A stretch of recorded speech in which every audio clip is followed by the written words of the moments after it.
ఇంటి current bill కూడా ఈరోజు విపరీతంగా వస్తుంది. కష్టపడి గ్రూపులలో మీరు మిగిలించుకున్నది కరెంటు బిల్లుకే పోతుంది. అందుకే తొందరలోనే 200 యూనిట్ల వరకు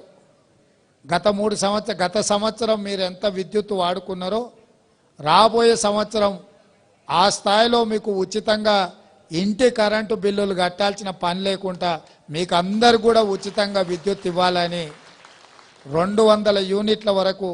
ఎందుకంటే కరెంటు బిల్లు పైసలు ఇంటి ఆమెనే కట్టమంటాడు. ఆయనకి ఏదన్నా వస్తే పోయి బెల్ట్ షాప్ కాడ ఇచ్చొస్తాడు, కానీ కరెంటు బిల్లు అయితే కట్టాడు. అంతేనా?